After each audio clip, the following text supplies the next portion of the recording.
Hey, what's going on, guys? In today's video, I want to address the recent shoulder injury that I'm still dealing with. So, in the past couple of weeks, I was recently diagnosed with a shoulder impingement injury on my left shoulder, which is something that is very common to happen to active individuals, especially if you do a lot of overhead pressing movements, if you swim, if you box, which are all the things that I do as part of my lifestyle. And because I train primarily with kettlebells, it's really annoying to have this particular shoulder injury because, as you know, the real kind of only pressing movement that you can do with the kettlebell is the vertical overhead press, which is the one movement that you cannot do when you have a shoulder impingement injury. Now, you might be able to still do, maybe horizontal pressing or vertical downward pressing like dips or push-ups, but even then, your range of motion is going to be severely limited depending on the seriousness of the injury, right? But I want to take this opportunity to kind of reflect on my workout routine and why this happened.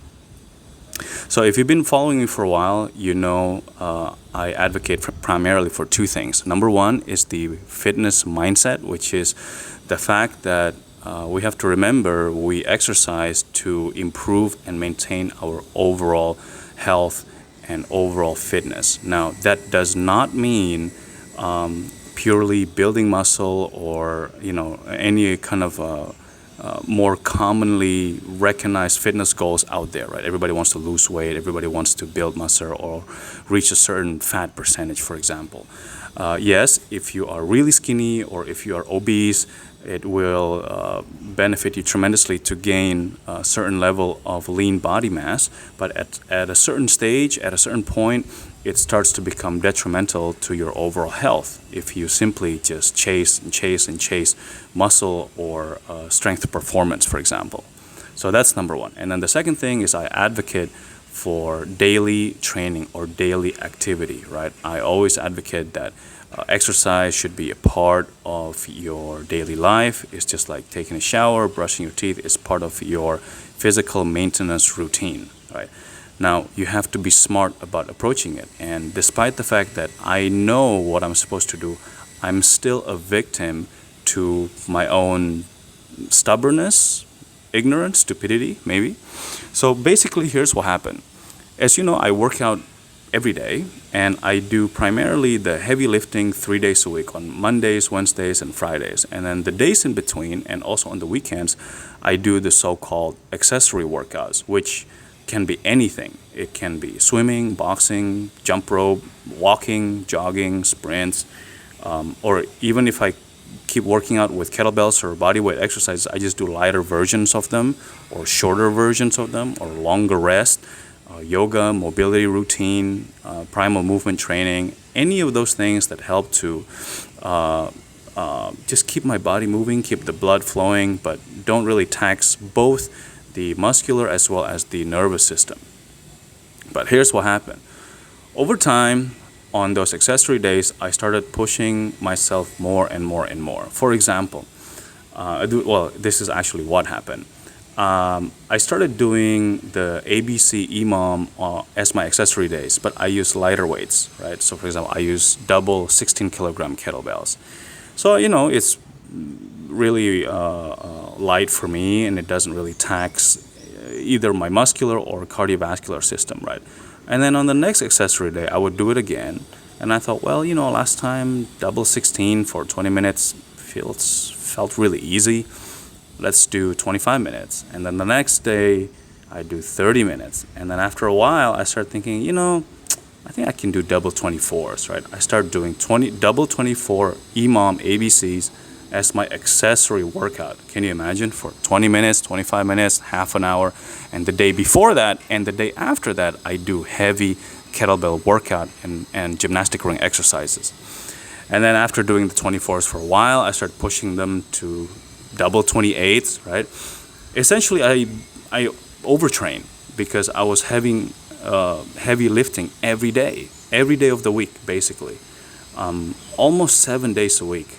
And eventually, that's how I got injured because I never let my body fully recover and I continue to push it over and over again. And every day, my workout performance just start to decline slowly but surely over time until I get injured. And because I'm really stubborn, even though I went to a physical therapist and he told me what to do and what not to do, I still ended up doing the things that he told me not to do. He told me don't do any pressing movements. After a week or so, my shoulders start to feel a little bit better, and then my brain starts to creep in and says, oh, 16 kilograms is okay, right? I would do overhead pressing for 16, and then sharp pain, okay, stop right there, right? And then a few days later, I would try to use the 24s, but maybe with two hands. So it tricks my brain into thinking, well, technically it's two hands, so it's 12 kilograms per shoulder. So it's lighter than last time, which was 16 kilograms per shoulder. But at the end of the day, my physical therapist got really upset at me because I kept doing that and just kept aggravating my shoulder injury and prolongating the recovery process, right? So I'm trying to be really smart and not to do that, basically, right? Which brings me to another point, which is the importance of accessory workout to make sure that they complement your primary workout, right? So my Monday, Wednesday, and Friday workouts are just basic movements, but they're kind of challenging and difficult, right? So ring dips, double heavy kettlebell squats and presses, heavy cleans, heavy swings, heavy snatches, right? All the basic movement patterns that you can overload your body in order to tax the muscle as well as cardiovascular system. Now, I've kind of lost my way when it comes down to the accessory exercises, even though I know what I'm supposed to do. So, again, this injury is a reminder to myself, and hopefully, if you're watching this video, it'll help you to keep in mind to stay healthy on a multifaceted approach, right? You don't become healthy just by trying to get stronger in one aspect, right? So doing some basic stretches and yoga and mobility routines, with resistance bands, or even with very, very light kettlebells, doing movements that you normally don't do on your main days. Doing cardio, of course, is very important, but again, you don't have to go so hard and do hill sprints and go crazy on the jump rope and any of those things. I think it's important to stay in tune with your body mechanics to understand, which part is feeling stiff, which part is feeling imbalanced, and try to address those things on those accessory days, right?